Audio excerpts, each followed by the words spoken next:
Bienvenue sur Africa 24 pour ce nouveau décryptage. La zone côtière sénégalaise est attaquée par le phénomène d'érosion côtière qui, dans certains sites, représente une réelle menace, surtout en termes de pertes économiques, sociales et de biodiversité, avec la destruction d'écosystèmes riches.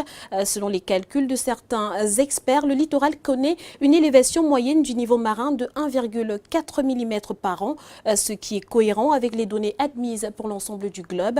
Les études indiquent que les risques d'élévation marine vont davantage s'accroître dans les années à venir en raison du réchauffement climatique. Monsieur Babaka Gaye, vous êtes expert en environnement. Quelle est l'ampleur du phénomène de l'érosion côtière au Sénégal? L'ampleur est très importante parce que l'érosion côtière au Sénégal, c'est 1200 km.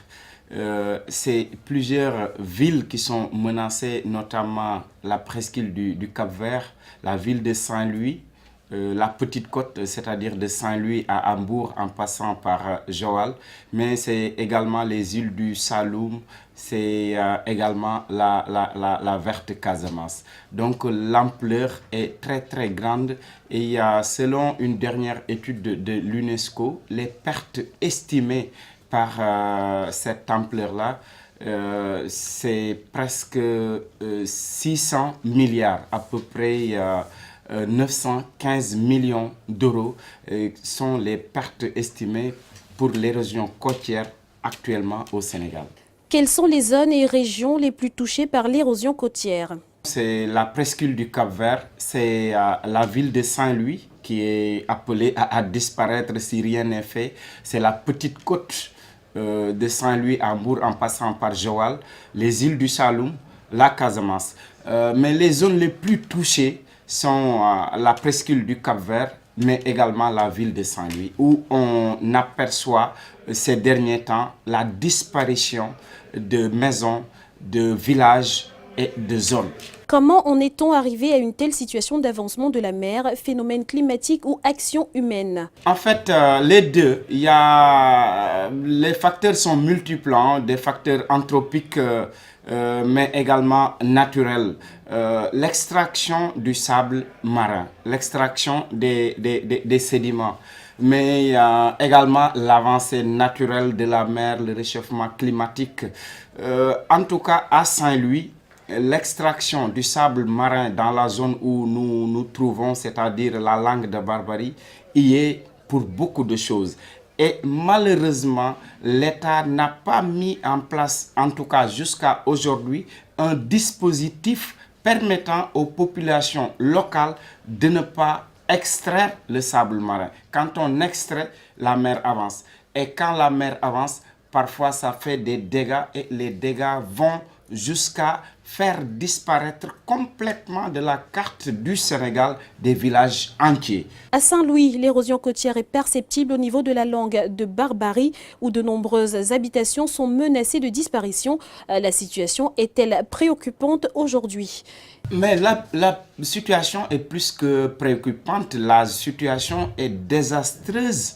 Là, nous profitons de cette tribune pour lancer un appel aux bailleurs de fonds, à l'Union européenne, mais également à toute bonne volonté pouvant nous aider à freiner l'avancée de la mer. Actuellement, les pêcheurs de Saint-Louis, aussi bien les pêcheurs qui utilisent la mer que ceux qui utilisent le fleuve, sont désemparés parce que la mer avance et comme dit l'adage, on ne peut pas arrêter la mer avec nos bras.